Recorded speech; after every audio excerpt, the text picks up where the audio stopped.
शिष्य अपने गुरु को चैन की नींद सोते हुए देख आधी रात को उनके पास आया और बोला, गुरुदेव, मैं आपसे कुछ पूछना चाहता हूँ, क्या आप मुझे बताने की कृपा करेंगे? गुरुदेव उठे और बोले, हाँ बेशक पूछो, तुम क्या पूछना चाहते हो? मैं देख रहा हूँ कि तुम कुछ दिनों से काफी परेशान से लग रहे हो। उसने गुरुदेव से पूछा कि आपके इस चिंता मुक्त जीवन और आपके चेहरे पर इस असीम शांति का राज क्या है। मैं जानना चाहता हूँ कि आप हमेशा खुश कैसे रहते हैं। क्या आपको कभी चिंता नहीं होती या आप कभी दुखी नहीं होते? आप ऐसे चिंता मुक्त कैसे सोते हैं? गुरुदेव ने बोला, अब मैं तुम्हें जो बता रहा हूँ तुम उसे ध्यान से सुनो, और यह चीज रात को सोने से पहले ठीक 5 मिनट के लिए तुम्हें करना है। उसने पूछा, गुरुदेव, आखिर रात को सोने से पहले ही क्यों और आखिर 5 मिनट तक ही क्यों करना है? गुरुदेव ने बोला, तुम मेरी बातों को ध्यान से सुनो, क्योंकि यह बातें तुम्हारी जिंदगी बदलने वाली है। रात को सोने से पूर्व 5 मिनट तक तुम अगर इस काम को करोगे तो तुम्हें जिंदगी में हर वह चीज मिलेगी जो तुम चाहते हो। धन दौलत शोहरत असीम शांति और खुशी सब कुछ तुम्हें मिलेगी, लेकिन इसके लिए बस नियम यही है कि तुम्हें यह काम करना पड़ेगा। उसने बोला, जी गुरुदेव, आप जो बताएं मैं उसे करने की जरूर कोशिश करूंगा। उन्होंने बोला, ठीक है, फिर मेरी बातों को ध्यान से सुनो। आज मैं तुमको मस्तिष्क के असीम शक्तियों के बारे में अवगत करवाने जा रहा हूँ कि तुम्हारे दिमाग के पास कितनी शक्ति है। अगर तुमसे कहूं कि इस ब्रह्मांड की सबसे महान और सबसे अनमोल और शक्तिशाली अगर कोई वस्तु है तो वह है तुम्हारा दिमाग। काम करने के नजरिए से हमारे दिमाग के 2 भाग होते हैं, चेतन मन और अवचेतन मन। पहला, चेतन मन का यह हिस्सा हमारे कंट्रोल में होता है। हम जागते हुए जो भी देख सुन और समझ पा रहे हैं वह चेतन मन की वजह से ही हो रहा है। जब हम सो जाते हैं तो यह भी सो जाता है, और अवचेतन मन का यह पार्ट हमारे कंट्रोल में नहीं होता है। जब हम सो जाते हैं यह तब भी जगता है, सपने आदि इसी की वजह से आते हैं। चेतन मन और अवचेतन मन को एक उदाहरण द्वारा समझा जा सकता है। जब भी कोई व्यक्ति पहली बार मोटर बाइक चलाना सीख रहा होता है तो उसे मोटर बाइक को ध्यानपूर्वक नियंत्रित करना होता है। शुरुआत में वह संतुलन नहीं बना पाता और थोड़ा डरा हुआ भी रहता है, लेकिन कुछ दिनों बाद जब वह मोटर बाइक चलाना सीख जाता है तो अब उसे मोटर बाइक को नियंत्रित करने के बारे में सोचने की भी आवश्यकता नहीं होती। अब मोटर बाइक अपने आप नियंत्रित हो जाती है, और अब तो वह मित्रों के साथ बातचीत करते हुए या कोई और कार्य करते हुए भी मोटर बाइक चला सकता है। ऐसा क्यों होता है? शुरुआत में जब व्यक्ति पहली बार मोटर बाइक चलाना सीख रहा होता है तो वह अपना चेतन मन इस्तेमाल कर रहा होता है, लेकिन जब वह बार बार मोटर बाइक चलाने की प्रैक्टिस करता है तो अब यह अनुभव उसके अवचेतन मन में संग्रहित स्टोर होने शुरू हो जाते हैं, और धीरे धीरे अवचेतन मन चेतन मन की जगह ले लेता है। हमारा अवचेतन मन एक ऑटो पायलट सिस्टम की तरह है जो अपने आप स्वचालित तरीके से कार्य करता है। सभी स्वचालित कार्यों जैसे सांस लेना, दिल धड़कना आदि कार्य अवचेतन मन के द्वारा ही किए जाते हैं। हमारी आदतें और रोजमर्रा के सभी कार्यों में अवचेतन मन का महत्वपूर्ण योगदान होता है। हमारे हर एक विचार का हमारे अवचेतन मन पर महत्वपूर्ण प्रभाव पड़ता है, या ये कह सकते हैं कि हम जो कुछ भी सोचते हैं या करते हैं उससे हमारे अवचेतन मन की प्रोग्रामिंग होती जाती है, और फिर बाद में धीरे धीरे अवचेतन मन उस कार्य को नियंत्रित करने लगता है। हमारी आदतों और धारणाओं का निर्माण भी ऐसे ही होता है, और बाद में वह आदत स्वचालित रूप से अवचेतन मन के द्वारा नियंत्रित होती है। यह हम पर निर्भर करता है कि हम अपने अवचेतन मन की प्रोग्रामिंग कैसे करते हैं। एक बार प्रोग्रामिंग हो जाने के बाद अवचेतन मन उसी के अनुसार कार्य करने लगता है, चाहे वह कार्य गलत हो या सही। चेतन मन को अवचेतन मन का चौकीदार या गेटकीपर भी कहा जा सकता है। दरअसल हमारा हर विचार एक बीज की तरह है और हमारा अवचेतन मन एक बगीचे की तरह है।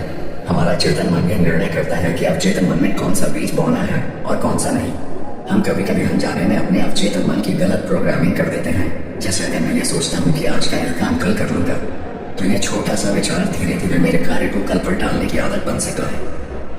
इतना सब सुनकर उसने गुरुजी से पूछा, लेकिन इसका नींद से क्या तात्पर्य है, और सोने से पहले 5 मिनट तक हमें क्या करना है, और चिंता मुक्त जीवन का रहस्य क्या है, आप वह उन्हें बताए। गुरुदेव ने बोला, हर चीज को सीखने की जल्दी अक्सर इंसान को गलत जानकारी देती है। वह गलत जानकारी किसी काम की नहीं होती, इसीलिए सब्र और धैर्य के साथ बातों को सुनने की आदत डालो। गुरुदेव ने बोला, क्या तुमको पता है कि चेतन मस्तिष्क हमारे ब्रेन पावर का सिर्फ 5% इस्तेमाल करता है। यही दूसरी तरफ आपकी फीलिंग और बिलीफ सिस्टम, यादें, अनुभव और भी बहुत सारी चीज जो सतत चलती है जैसे सांस लेना, पल के झुकना, हृदय की धड़कन महसूस करना, यह सभी चीज आपका अवचेतन मन कंट्रोल करता है। यह आपकी ब्रेन पावर का 45% इस्तेमाल करता है। आपके अवचेतन मस्तिष्क की प्रोसेसिंग पावर लगभग 40 मिलियन बिट्स पर सेकंड होता है, यानी कि अवचेतन मन से लाखों गुना ज्यादा है। अवचेतन मन के पास इतनी क्षमता है कि ब्रह्मांड की अनंत संभावनाओं को बड़ी आसानी से सच कर सकता है।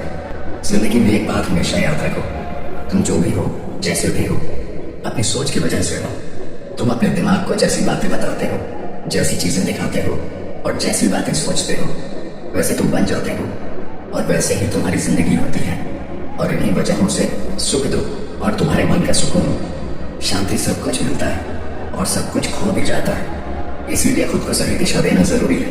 क्या तुमने कभी ऐसा अनुभव किया है कि जब तुम सोते हो तब तुम ऐसे घटना के बारे में सपना देखते हो जिससे आप सोने से चंद मिनट पहले सोचा था या बोला, देखा है, सुना होगा? अगर आपके साथ ऐसा कुछ अनुभव हुआ है, उसने बोला, हाँ गुरुजी, सोने से पहले जब हम आधा सोए आधा जागे हुए अवस्था में होते हैं तब हम तैयार होते हैं अपने अवचेतन मन में उन विचारों को डालने के लिए जिसे हम अपने जीवन में प्रदर्शित करना चाहते हैं। तब तुम जो भी सोचोगे, जो भी मन में विचार लाओगे और जिन विचारों के साथ तुम रात को सोने की कोशिश करोगे, वह सारी चीजें को तुम्हारा दिमाग साकार करने की कोशिश करेगा। इसीलिए सोने से पहले अच्छी चीजों के बारे में सोचो, अच्छी चीजों के बारे में जिसके लिए हम सपना देख रहे हैं, जिसे हम पूरा करना चाहते हैं, उससे रिलेटेड पॉजिटिव विचार आप इसी समय में अपने अवचेतन मन में डायरेक्ट डाल सकते हैं। इसके लिए 2 तरीके हैं। सबसे पहले तरीका है, तुम सोने से पहले सिर्फ इन चीजों के बारे में सोचो जो तुम्हें सुकून दे, जो शांति दे, जिससे तुम्हारा मन हल्का हो। आंख बंद करके तुम ये सोचो, आज का पूरा दिन बिताकर मैं हमेशा की तरह ये आज के आखिरी 10 मिनट खुद को दे रहा हूँ। मैं सबसे पहले उनको माफ करता हूँ जिन्होंने आज मुझ पर गुस्सा किया। मैं उन सबको माफ करता हूँ जो बदल गए। मैं उन सब उम्मीदों को खुद से अलग करता हूँ जो किसी और इंसान पर टिकी है। मैं पास्ट की सभी बुरी आदतों को छोड़ता हूँ। इस दुनिया में हर कोई इंसान ही है और इंसानों से गलतियां हो जाती हैं, इसलिए मुझसे भी गलतियां हो जाती हैं। गलती होना एकदम नेचुरल है। मेरे पास आज जो कुछ भी है वह काफी है। मैं हर दिन खुद के और करीब आता जा रहा हूँ। किसी की बुराई करना, किसी के बिहेवियर को जज करना, किसी की लाइफ को जज करना, खुद को या दूसरों को दोष देना, दुखी रहना या रोते रहना, ये आदतें मुझसे बहुत दूर है। हाँ, मैं ऐसा ही हूँ। मैं जानता हूँ कि किसी बुरी से बुरी चीज से भी मुझे क्या सीखना है। मैं आजकल अपनी मंजिल को पाने के लिए पूरे जीवन से मेहनत कर रहा हूँ। मुझे अपने आप में गर्व है। मैं वह सब करके दिखाता हूँ जो मैं करना चाहता हूँ। मैं अच्छा हूँ, सुंदर हूँ और सबसे ज्यादा खुद पर विश्वास करता हूँ। मैं आज की गलती के लिए खुद को भी माफ करता हूँ। मैं अपने सभी बुरे कामों के लिए भी खुद को माफ करता हूँ। मेरे पास आज जो कुछ भी है वह काफी है। मैं हर दिन खुद के और करीब आता जा रहा हूँ। किसी की बुराई करना, किसी के बिहेवियर को जज करना, किसी के लाइफ को जज करना, खुद को या दूसरों को दोष देना, दुखी रहना या रोते रहना, यह आदतें मुझसे बहुत दूर है। हाँ, मैं ऐसा ही हूँ। मैं जानता हूँ कि किसी बुरी से बुरी चीज से भी मुझे क्या सीखना है। मैं आजकल अपने मन को पाने के लिए पूरे जीवन से मेहनत कर रहा हूँ। मुझे अपने आप में गर्व है। मैं वह सब करके दिखाता हूँ जो मैं करना चाहता हूँ। मैं अच्छा हूँ, सुंदर हूँ और सबसे ज्यादा खुद पर विश्वास करता हूँ।